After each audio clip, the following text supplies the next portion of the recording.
अस्सलाम वालेकुम and welcome back to my channel. जैसा कि हमने बोला था कि हम मैथ्स के इम्पॉर्टेंट एमसीक्यूज़ और एसएलओ बेस्ड एमसीक्यूज़ को डिस्कस करेंगे, जिससे हमारा पेपर में जो एमसीक्यूज़ हैं या जो इस तरह के शॉर्ट भी आएंगे तो वो हमारे लिए उनका सोल्यूशन बहुत आसान हो जाएगा। सबसे पहले हम एमसीक्यूज़ की तरफ चलते हैं। तो सबसे पहला है what is period of 3 sin into x by 5। इसका जो पीरियड है वो क्या है। इसका सोल्यूशन देखें। सोल्यूशन में क्या है जी, पीरियड जो होता है ना साइन का वो होता है 2 पाई। ये इस तरह सबके पीरियड्स होते हैं, सबका पीरियड 2 पाई है सिवाय tan और cot के। तो इसका पीरियड 2 पाई है। 2 पाई के नीचे जो ये कोफिशिएंट होगा, ये जो होगा 5, इसको हमने डिवाइड करना है। ये ऑलरेडी 1/5 है, तो 2 पाई बाई 1/5, ये जो 5 है ये नीचे है, ये ऊपर जाके मल्टीप्लाई हो जाएगा, तो 10 पाई इसका आंसर आ जाएगा। इस तरह का अगर आपको पेपर में कोई भी एमसीक्यूज आता है कि इस इक्वेशन का पीरियड फाइंड करें या इस इक्वेशन का पीरियड फाइंड करें, तो आपको आना चाहिए 10 पाई इसका पीरियड हो गया। नेक्स्ट देखते हैं what of the following option state the correct solution of sin x plus cos x is equal to 0। कौन सी जो इक्वेशन होगी या कौन सा ऑप्शन है वो इनको सेटिस्फाई करता है। अब इसका सोल्यूशन कैसे होगा, sin x plus cos x is equal to 0। ये क्वेश्चन की स्टेटमेंट है। sin x को हम एक साइड रहने देते हैं और cos x को दूसरी साइड लेके जाते हैं, तो माइनस cos x हो जाएगा। दोनों साइड में हम cos x को डिवाइड करते हैं ताकि साइन ओवर कॉस जो है वो tan हो जाए। साइन ओवर कॉस tan हो जाएगा और cos आपस में कैंसिल हो जाएंगे, -1 जो है ये आ जाएगा। तो tan जो है दूसरी साइड पे लेके जाएंगे, x is equal to tan inverse of -1, तो ये आ जाएगा tan 45। tan 45 अगर डिग्रीज में होगा तो 45 लिखेंगे, अगर रेडियंस की फॉर्म में होगा तो 3 पाई बाई 4 जो होगा ये इसका सोल्यूशन होगा। ये 3 पाई बाई 4 जो है ये इसका करेक्ट ऑप्शन हो गया। What is multiplicative inverse of minus iota. अब देखें 2 है ना, तो 2 का मल्टीप्लिकेटिव इनवर्स क्या होगा, 1/2 होगा, ताकि एंड में जो आंसर है वो 1 आए। जो दिया होगा ना उसका रेसिप्रोकल हम लेंगे सेम उसी इक्वेशन का, तो वो मल्टीप्लिकेटिव इनवर्स हो जाएगा। माइनस आयोटा ये क्वेश्चन था, -1 बाई आयोटा से इसको हम मल्टीप्लाई करेंगे, या 1 बाई माइनस आयोटा। माइनस जो है नीचे भी आप इस तरह मार्क कर सकते हैं, ऊपर भी कर सकते हैं, कोई मसला नहीं है। माइनस आयोटा और माइनस आयोटा आ जाएगा, इन दोनों को कैंसिल करेंगे और माइनस माइनस आपस में कैंसिल हो जाएंगे। लास्ट में आंसर जो बचेगा वो 1 होगा, तो 1 जो है इसका आंसर हो जाएगा multiplicative inverse of minus iota का। Real part of 1 plus 7 iota over 3 minus 4 iota, इसका रियल पार्ट जो है वो कौन सा है। पहले तो हम इसको सॉल्व करेंगे, बिकॉज आयोटा जो है वो डिनोमिनेटर में नहीं होता, इसको रैशनलाइज करेंगे, उसके बाद जो आएगी इक्वेशन हमारे पास उसमें से हमें रियल और कम्प्लेक्स नंबर को जो होता है वो अलग करना होता है। देखें ये 1 plus 7 iota over 3 minus 4 iota, ये थी इक्वेशन। रैशनलाइज करने के लिए इसके जो डिनोमिनेटर होता है उसके कॉन्जुगेट से मल्टीप्लाई करते हैं। 3 माइनस 4 आयोटा है तो कॉन्जुगेट में ये प्लस हो जाएगा, जो इमेजिनरी पार्ट होता है उसका साइन जो है चेंज होता है। 3 प्लस 4 आयोटा और 3 प्लस 4 आयोटा से हमने मल्टीप्लाई और डिवाइड किया। अब ऊपर वालों को इकट्ठा लिखें, नीचे वालों को इकट्ठा। 1 इंटू 3 प्लस 4, इसको अगर 1 को हम दोनों से मल्टीप्लाई करें एग्जैक्टली 3 प्लस 4 आयोटा ही आंसर आएगा। और 7 आयोटा को अगर मैं मल्टीप्लाई करती हूँ तो 7 3 ज़ा 21 एंड 7 4 ज़ा 28 iota square. a minus B, A plus B का नीचे डिनोमिनेटर में फॉर्मूला लगाएंगे तो 3 square minus 4 iota whole square जो होगा ये आएगा। आयोटा स्क्वायर की वैल्यू क्या होती है, -1 होती है, तो 3 माइनस 28 क्या रह जाएगा, -25, और 21 एंड 24 जो होता है ये 25 आयोटा। 9 प्लस 16 को हम ऐड करेंगे, यहाँ पे आयोटा स्क्वायर जब होगा तो आयोटा स्क्वायर की वैल्यू -1 होगी। माइनस और माइनस जो होगा ये एंड में आके इधर प्लस हो जाएगा, तो -25 प्लस 25 आयोटा ओवर 25 को ऊपर से कॉमन लेंगे, अंदर -1 प्लस आयोटा और नीचे वाला 25, ये आपस में कैंसिल हो जाएंगे, तो जो डिजिट बचेगा वो रह जाएगा -1 प्लस आयोटा। इसको सिंप्लीफाई करने के बाद हमारे पास ये सोल्यूशन रहा। इसमें से रियल कौन सा है, -1, इमेजिनरी कौन सा होता है जिसके साथ आयोटा लगा हुआ होता है, तो रियल जो होगा वो -1। ये इस एमसीक्यूज का सोल्यूशन था। नेक्स्ट जो है वो है if A is a matrix of 3 into 2, 3 rows हैं और 2 उसके कॉलम हैं, then the order of product of A transpose और ए को मल्टीप्लाई करेंगे तो सोल्यूशन जो आएगा उसका आंसर मैट्रिक्स का, उसका जो ऑर्डर होगा वो क्या होगा। ये ज़रा समझने की बात है। एक दफ़ा देखें इधर कि ए का जो हमें उन्होंने दिया हुआ है ऑर्डर वो 3×2 है, 3 रोज हैं और 2 कॉलम्स हैं। जब हम ट्रांसपोज लेते हैं तो रोज को कॉलम में और कॉलम्स को रो में करते हैं। तो जब इसका ट्रांसपोज लेंगे उसका मैट्रिक्स हो जाएगा 2×3, 2 रोज हो जाएंगी, 3 कॉलम हो जाएंगे। अब ए ट्रांसपोज मल्टीप्लाई बाय ए लिखा हुआ है, इस बात का भी आपने ध्यान रखना है। ए को आगे पीछे नहीं करेंगे, ये कम्यूटेटिव लॉ को फॉलो नहीं करता। ए का ऑर्डर ऊपर लिखा 2×3, नीचे ए ट्रांसपोज का ऊपर ऑर्डर लिखा, नीचे 3। मल्टीप्लिकेशन के लिए पहले के जो कॉलम होते हैं वो दूसरे की रो के इक्वल हो। ये मल्टीप्लिकेशन की कंडीशन है कि पहले के कॉलम दूसरे की रो के इक्वल हों। अब जो बाद में बचेगा ये फॉर एग्जांपल ये तो कंडीशन हो गई। अब जो 2×2 है, ये जो आंसर आएगा उसका ये ऑर्डर होगा। तो इसका ऑर्डर क्या हो गया 2×2। थोड़ा सा ये कॉन्सेप्चुअल था, इस तरह का एक्सरसाइज 2.2 में भी ये क्वेश्चन है, उसको भी देख लेना। नेक्स्ट है ए की, अगर ये एक मैट्रिक्स है iota 0 0 0 iota and 0 0 0 and iota, ये है एक मैट्रिक्स। अगर आयोटा का क्यूब ए का क्यूब लेना हो तो आंसर क्या आएगा? वो किस तरह आएगा कि जब ऊपर नीचे सारे जीरो हैं तो इन तीनों को आयोटा को मल्टीप्लाई करते हैं। जब हमने इन तीनों को मल्टीप्लाई किया, इधर देखते हैं, इन तीनों को जब हमने मल्टीप्लाई किया तो आयोटा क्यूब आ गया। आयोटा क्यूब को हम ब्रेक करके आयोटा इंटू आयोटा स्क्वायर लिखेंगे। आयोटा स्क्वायर की वैल्यू क्या होती है? -1 होती है। ये यहाँ पे मैंने लिखा है माइनस आयोटा, तो माइनस आयोटा इंटू ए जो है ये इसकी वैल्यू आ जाएगी। आपने इसको देख लेना है और ये क्वेश्चंस आपने प्रैक्टिस करने हैं, आपको ज़्यादा अच्छे से और समझ आएगी। फिर नेक्स्ट क्या है, what is projection of A along B? A along B, अगर ए पहले है तो it means A dot B, मतलब ए और बी का डॉट प्रोडक्ट नीचे डिवाइड करना है बी के मैग्नीट्यूड से। ए और बी की ये वैल्यूज़ हैं, हम यहाँ से देखते हैं। ए की वैल्यू दी हुई है 3i + j - k और बी की वैल्यू दी हुई है i। जब हमें प्रोजेक्शन ए अलॉन्ग बी फाइंड करना है तो क्या करेंगे, ए डॉट बी का मैग्नीट्यूड ओवर बी और ए डॉट बी का क्रॉस प्रोडक्ट ओवर बी का मैग्नीट्यूड। वैल्यूज़ पुट करें 3i × i, आगे और वैल्यूज़ नहीं है बी जो है मैट्रिक्स उसकी, तो 3 और नीचे √1 का स्क्वायर है तो 3√1। √1 इज़ √1 बट ऑप्शन में नहीं था तो इसलिए 3√1 जो होगा ये इसका करेक्ट ऑप्शन हो जाएगा। Find the value of alpha, alpha की वैल्यू फाइंड करनी है। ये जो दो वेक्टर्स हैं, लेट सपोज पहला वेक्टर ए है और दूसरा वेक्टर बी है। If A and B are parallel to each other, parallel के लिए कंडीशन क्या होती है कि जो ए है, A is equal to lambda B, वो ये कंडीशन होगी दोनों जब पैरेलल होंगे। इट मीन्स ये किसी कांस्टेंट के साथ मल्टीप्लाई होगा तो ये दोनों एक दूसरे के इक्वल हो जाएंगे। यहाँ पे हमने इसको के लेट सपोज कर दिया, लैम्डा भी लिख सकते हैं, कुछ भी लिख लें। इधर मैट्रिक्स ए की वैल्यू, इधर बी की वैल्यू, साइड में के। जब हमने इनको मल्टीप्लाई किया 4 इज इक्वल टू 2k, ये के भी अंदर जब मल्टीप्लाई होगा, के की वैल्यू फाइंड करने के लिए मैं 4 डिवाइडेड बाई 2 करूँगी तो के की वैल्यू यहाँ से 2 आ जाएगी। 16 इज इक्वल टू 8k, ये 8 और साथ में ये वाला k जो है ये मल्टीप्लाई होगा तो अगेन k की वैल्यू 2। 2 दफ़ा मैंने k की वैल्यू निकाली, मुझे कंफर्म हो गया हाँ k की वैल्यू 2 ही आएगी। Next alpha is equal to -4k, k की वैल्यू हमने ऊपर 2 दफ़ा फाइंड की हुई है, -2 है तो अल्फ़ा इज इक्वल टू -8। इस MCQ का जो सोल्यूशन होगा वो अल्फ़ा इज इक्वल टू -8 जो है ये आंसर होगा इसका। यहाँ पे हमने ये भी मार्क कर दिया।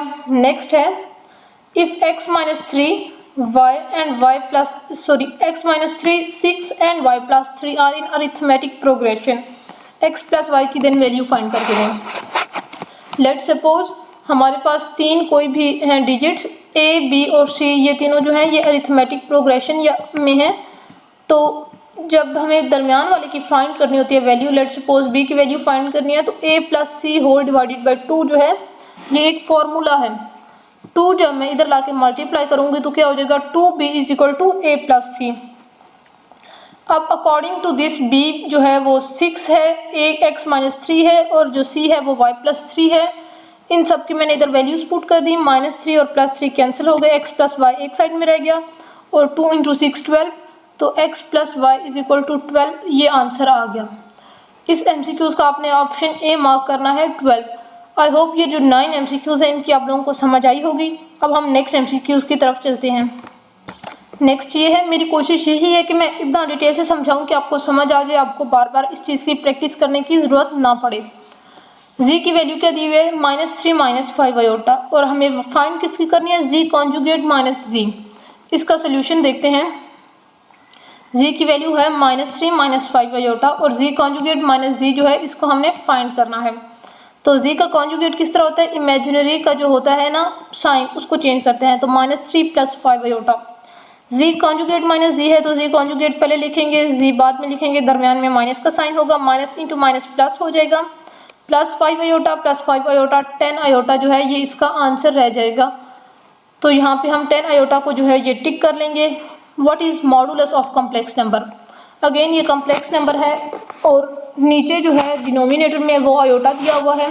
क्या करना है, पहले इसको रैशनलाइज करना है, उसके बाद जो आंसर आएगा उसका मॉडुलस लेंगे।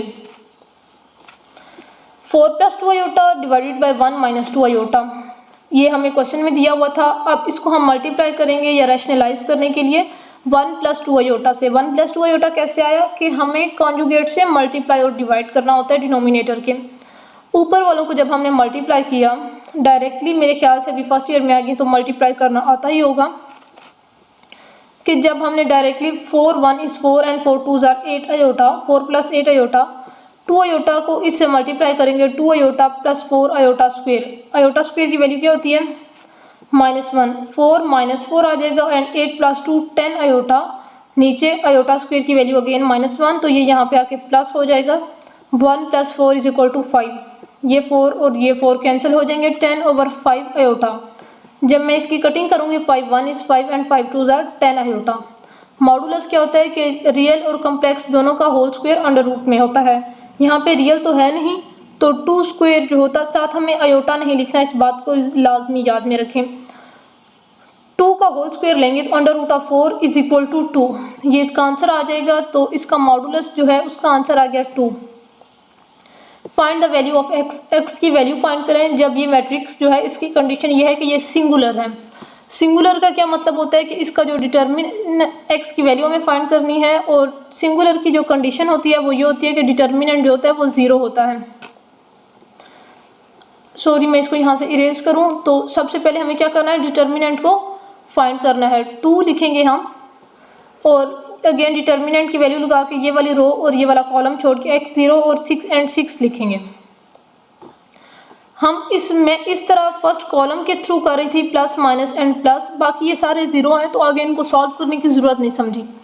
तो 6x - 0, तो 2 × 6x - 0 12x = 0 and x = 0। x की वैल्यू जब यहाँ पे 0 पुट करेंगे तो ये मैट्रिक्स सिंगुलर होगा। अब इसका हमें पता कैसे चलेगा कि ये जो हमने सोल्यूशन किया है ये सही है। जब आपने पढ़ा ना 2.4 एक्सरसाइज जब आपने की या आपने जब उसको समझा, उसमें ये प्रॉपर्टी थी कि मैट्रिक्स की अगर 2 रोज या 2 कॉलम सेम आ जाएं तो डिटर्मिनेंट 0 हो जाता है। तो अगर मैं यहाँ पे 0 पुट करती हूँ तो मुझे ऑब्वियसली पता चल जाएगा इसका आंसर 100% 0 ही होगा। इस तरह का जो पहले MCQs किए हैं उनमें भी मैंने आपको सोल्यूशन दिखाया जो 4 का है, और अगेन हम यहाँ पे भी करते हैं, ये ज़रा डिफरेंट है उससे। एक मैट्रिक्स ये दिया हुआ है, फिर A है और फिर ये है। अब हमें बताना है कि A का जो ऑर्डर होगा वो क्या होगा, तो ये 3 × 3 मैट्रिक्स आएगा। इस तरह ये जो स्टेटमेंट है 3 रोज हमें दी हुई हैं, 3 × 2 जो है ये ऑर्डर है पहले मैट्रिक्स का, फिर A है और जो रिजल्टेंट है उसका ऑर्डर है 3 × 3, ठीक है। अब 3 × 2 पहले का है, अब मैंने A का जो ऑर्डर है वो 2 × 3 समझा। कैसे, दूसरे के कॉलम पहले के रो के इक्वल होने चाहिए। 2 यहाँ पे हर कंडीशन में 2 होगा तभी ये दोनों आपस में मल्टीप्लाई होंगे। और जो सोल्यूशन है ये 3 रोज है और 3 ही कॉलम्स हैं, तो 3 × 3 के लिए ये जो पहले के रो और दूसरे के कॉलम होंगे ना ये सेम हुए, तो ये जो आंसर होगा ये मैट्रिक्स के रिजल्टेंट का ऑर्डर बताता है आपको। इस बात को आपने याद रखना है। लास्ट जो हमने MCQs की उसमें भी ये बात मैंने अच्छे से बताई थी। नेक्स्ट अगर नंबर 5 की तरफ चलते हैं तो find the value of alpha. Alpha की वैल्यू फाइंड करनी है जब ये दो वेक्टर्स जो हैं इनके मैग्नीट्यूड सेम हों। सोल्यूशन की तरफ चलते हैं। मैग्नीट्यूड सेम का क्या मतलब है, जब इनका हम मॉडुलस लें, मॉडुलस भी बोलते हैं और मैग्नीट्यूड भी बोलते हैं, ये दोनों सेम आए तो उसके बाद आपने अल्फ़ा की वैल्यू फाइंड करनी है। ए जो था वेक्टर वो उसकी वैल्यू थी 3i + 4j - k, 3 का स्क्वायर 4 का स्क्वायर प्लस 1 का स्क्वायर √26 आया।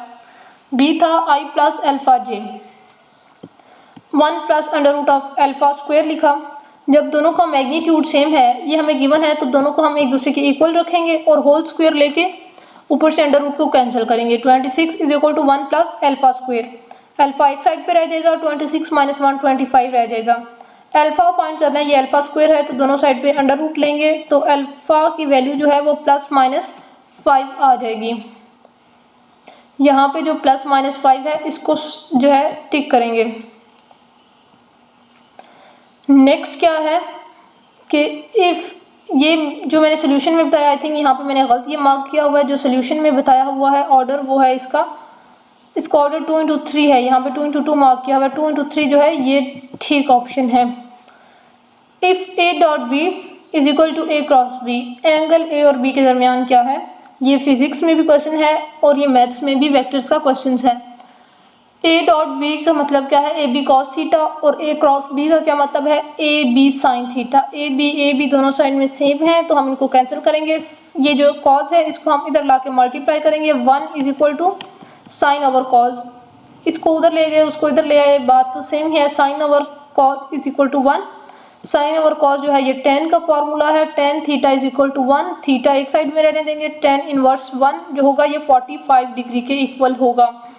ये आपको वैसे भी याद होना चाहिए, दोनों जो हैं डॉट और प्रोडक्ट एक दूसरे को तब सेटिस्फाई करते हैं जब 45 डिग्री पे हो, तो इनका आंसर सेम आता है।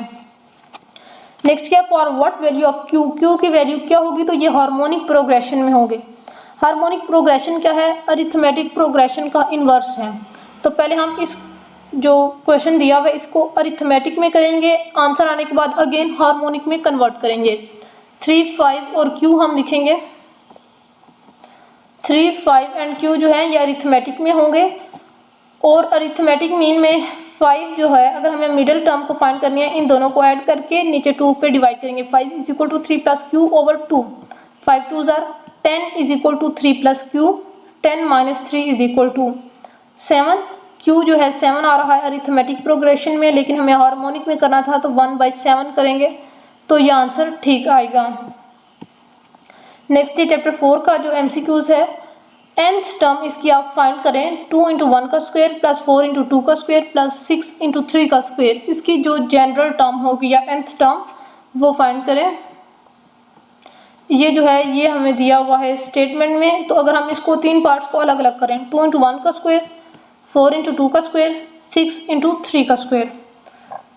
जनरल टर्म के लिए 2 सब में आ रहा है, ये 2 × 2 होगा, ये 2 × 3 होगा, तो 2 × n लिख लेंगे, n की जगह पे 1 2 3 कोई भी हो सकता है। और ये 1 का स्क्वायर आ रहा है, ये 2 का आ रहा है, ये 3 का, तो 2n × n² जो होगा ये इसका करेक्ट आंसर होगा। In how many ways 5 keys can be arranged on a circular की रिंग, किस वे से इसका फार्मूला होता है 1/2 × n - 1² 5 कीज थी, तो 5 - 1 4, 1/2 × 4 फैक्टोरियल जो है ये इसका करेक्ट आंसर होगा। What is the probability of getting 1 head and 1 toss of 2 fair coins? 1 head H और T जो है ये सेम, या TH ये कब आएंगे, जब कॉइन को हम 2 दफ़ा टॉस करेंगे। इसका ज़रा देखें, थोड़ा सा समझने वाली बात है। यहाँ पे हेड है, यहाँ पे टेल है, यहाँ पे टेल है और यहाँ पे अगेन हेड है, तो H × THT, TT again tail and tail, फिर हेड एंड हेड और फिर हेड एंड टेल। हेड और टेल कितनी दफ़ा आया है, 1 और 2, ये 2 दफ़ा आया है, 4 थे और जिसमें से ये 2 दफ़ा आया है। ये अब हमने नेक्स्ट और 10 MCQs डिस्कस किए हैं, अभी हम और करने लगे हैं। अभी जो न्यू फेडरल बोर्ड का मॉडल पेपर आया था उसके अगर हम MCQs देख लें तो वो ज़रा डिफ़िकल्ट भी हैं, उससे आपको काफ़ी समझ भी आ जाएगी। देखते हैं यहाँ पे सबसे पहले क्या है, इफ़ z = x + i/y, अगर z एक रियल नंबर है और इसका रियल सोल्यूशन बताएं, x - 3 ≤ 2, इसका जो है ये सोल्यूशन बताएं आप हमें। देखें यहाँ से ये मॉडल पेपर की सोल्यूशन स्टार्ट हो रहा है, x - 3 ≤ 2, ये जो -3 है इसको दूसरी साइड पे लेके जाएंगे और x ≤ 5 जो होगा सॉरी ये मॉडल पेपर जो है वो ये है, ये MCQs था x is less than equal to 5, ये इसका सोल्यूशन आ गया। अब इस सेकंड वन हम डिस्कस करते हैं। If z is equal to this, z एक कॉम्प्लेक्स नंबर है जिसकी वैल्यू है under root of 3 minus iota. इसका प्रिंसिपल आर्ग्यूमेंट क्या होगा? प्रिंसिपल आर्ग्यूमेंट क्या होता है? इसका फॉर्मूला होता है tan inverse y over x, theta is equal to tan inverse y over x। y की वैल्यू ऊपर लिखते हैं और x के नीचे -1 y की वैल्यू है, साथ में हम इमेजिनरी नंबर को नहीं लिखेंगे, -1 ओवर अंडर रूट 3। अब इसको जब सॉल्व करेंगे कैलकुलेटर में पुट करेंगे, ये -30 डिग्रीज में आएगा और रेडियंस में -π/6 आएगा। इसमें ऑप्शन बी करेक्ट हो जाएगा। नेक्स्ट अगर हम थर्ड वन को देखते हैं तो वो क्या है? For a square matrix, matrix क्या है? स्क्वायर। ऑर्डर उसका क्या है? 3/3। ए का डिटर्मिनेंट 9 आ रहा है, A21 की वैल्यू 3 है, A22 की वैल्यू जो है वो 3 है, A23 की जो वैल्यू है वो -1 है। हमें A22 की वैल्यू चाहिए और ये मैट्रिक्स स्क्वायर है और इसका होल का डिटर्मिनेंट हमें गिवन है। देखें, ये डिटर्मिनेंट फाइंड करने का कोफैक्टर से मेथड है कि A determinant is equal to, इस तरह ये इसका एक फॉर्मूला है। सारी वैल्यूज हम इसके अंदर पुट करेंगे। A22 जो है ये हमें फाइंड करना है, A22 को हम एज इट इज़ रहने देंगे। यहाँ तक ये सॉल्व हो जाएगा। जब वैल्यूज पुट करेंगे 3822 ये आंसर आ जाएगा। तो बाकी दूसरी वैल्यूज को दूसरी साइड लेके जाएंगे। अब 8/3 जो होगा ये इसका आंसर होगा, तो इसका ऑप्शन जो होगा वो हम 8/3 करेक्ट करेंगे। For a unique solution, unique solution चाहिए मींस x, y और z जो होता है, तीन जो ये डिटर्मिनेंट होते हैं, इन तीनों की वैल्यू जो है वो डिफरेंट चाहिए। तो रैंक ऑफ मैट्रिक्स A जो है वो A B के इक्वल होनी चाहिए, ये रूल है। Arithmetic mean, what is arithmetic mean of 20 terms of an arithmetic progression?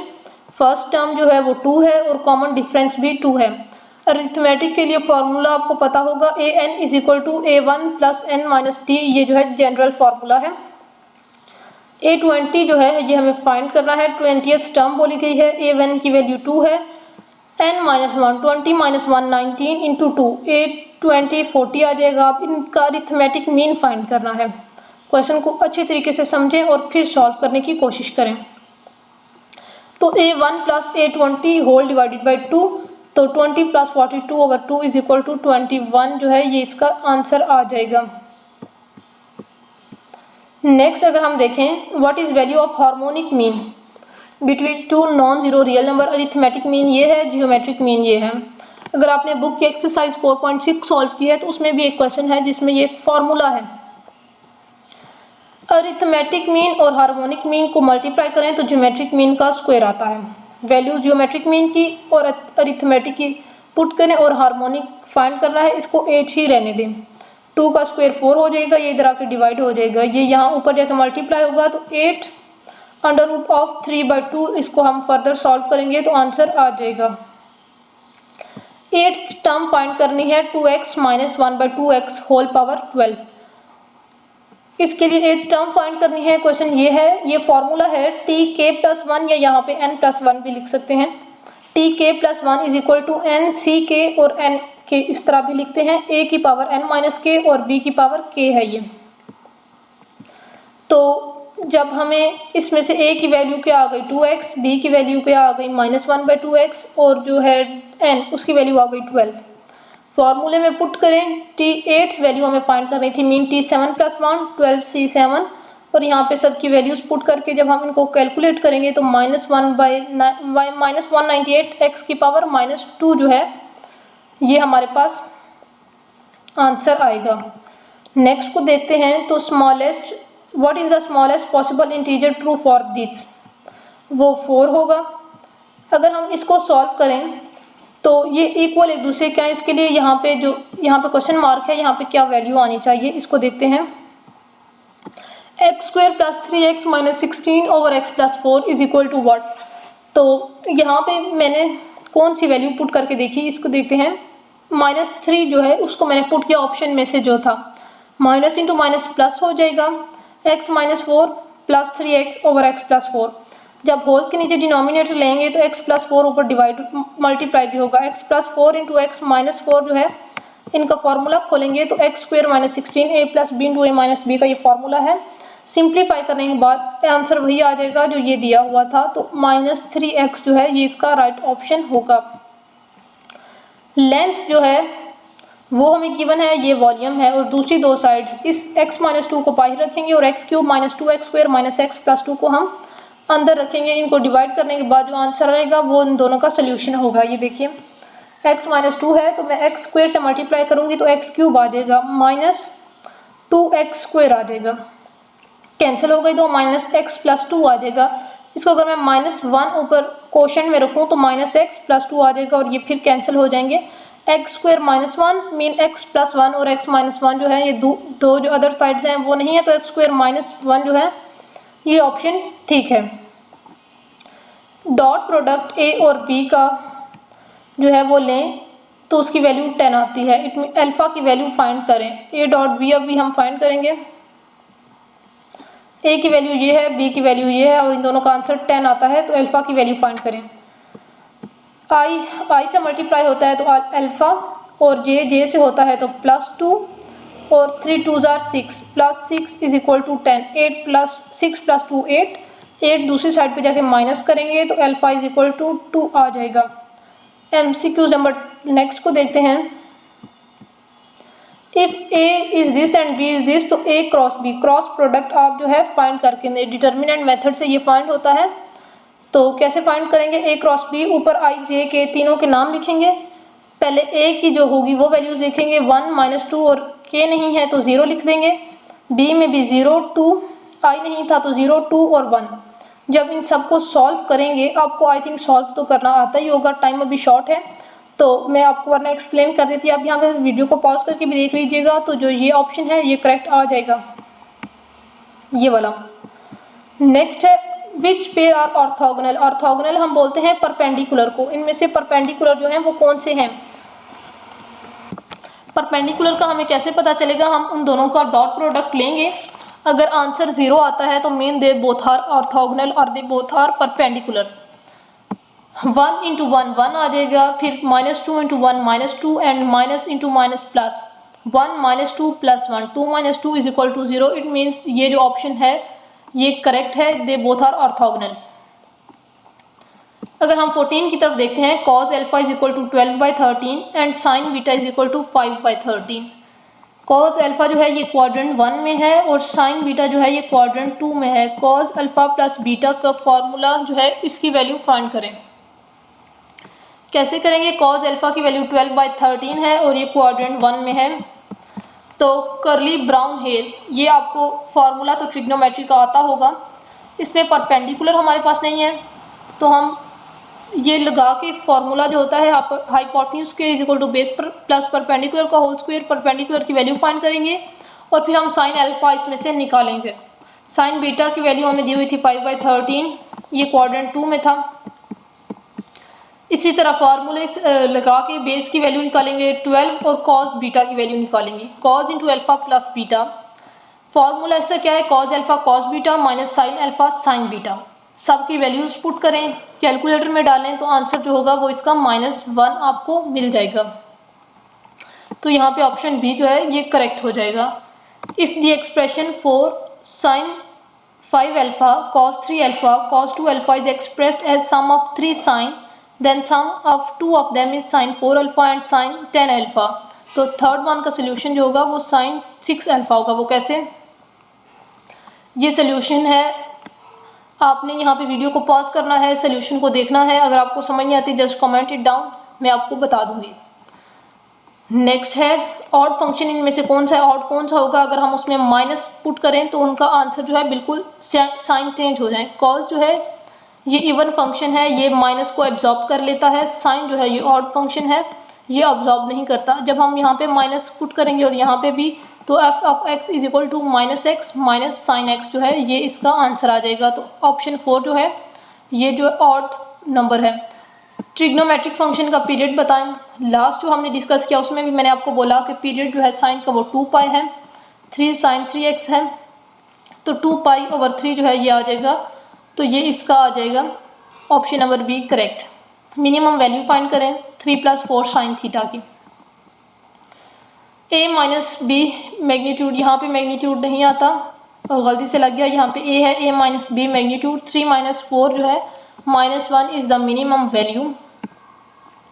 How many 4 digit number divisible by 10 can be form by these number without repeat नहीं करना और 10 से डिवाइड करना है, नंबर वो डिविजिबल हो। 3, 5, 0, 8 एंड 7 5 डिजिट्स दिए हैं और नंबर डिविजिबल बाय 10 हो, इट मीन लास्ट में हर सूरत में 10 होना ज़ीरो होना ज़रूरी है, इसलिए वो 10 से डिवाइड हो सकता है। 4 डिजिट हो, एक डिजिट तो फिल हो गया, बाकी 3 डिजिट रह गए हैं। परम्यूटेशन चैप्टर नंबर 6 का फार्मूला लगाएंगे कि हमारे पास 4 और डिजिट्स हैं 3, 5, 8 एंड 7, लेकिन स्पेसिस 3 हैं। 4p3 लगाएंगे तो 24 हमारे इससे कॉम्बिनेशंस जो हैं वो बन सकते हैं। अगर हम लास्ट वन की तरफ देखें, डीएनए सीक्वेंस ऑफ लेंथ 8 जो है वो 4 न्यूक्लियोटाइड से कंस्ट्रक्ट करना है, लेकिन 4 न्यूक्लियोटाइड है, लेंथ 8 होनी चाहिए, ए सी जी एंड टी। रेपिटेशन अलाउड है, तो ये कितने सीक्वेंस बनेंगे देखें। 4 हमारे पास न्यूक्लियोटाइड है, लेंथ इनकी 8 होनी चाहिए, 1 2 3 4 5 6 7 एंड 8 लेंथ हो और रिपीट अलाउ है। मैं यहाँ पे ए भी लिख सकती हूँ, मैं यहाँ पे सी भी लिख सकती हूँ, यहाँ पे जी भी लिख सकती हूँ, टी भी लिख सकती हूँ। मैं कोई भी नंबर यहाँ पे लिखना चाहूँ मैं लिख सकती हूँ। 8 कॉम्बिनेशन 8 लेंथ होनी चाहिए, तो 8 में से कोई भी डिजिट मैं यहाँ से लिख सकती हूँ। 4 न्यूक्लियोटाइड है तो 4 की पावर 8 होगी, ये इसको हम कैलकुलेटर पे पुट करें तो ये इसका आंसर होगा। I have discussed all the MCQs as I have promised you. और जो स्टूडेंट ये देख रहे हैं और इन्होंने गेस्ट पेपर नहीं देखा, वो काइंडली जाके गेस्ट पेपर को देखें, that is very very helpful. सारे इंपॉर्टेंट शॉर्ट, सारे इंपॉर्टेंट लॉन्ग बताए हैं, आप अगर उसको एक दफ़ा करेंगे तो आपकी बहुत ज़्यादा हेल्प होगी। अल्लाह हाफिज़।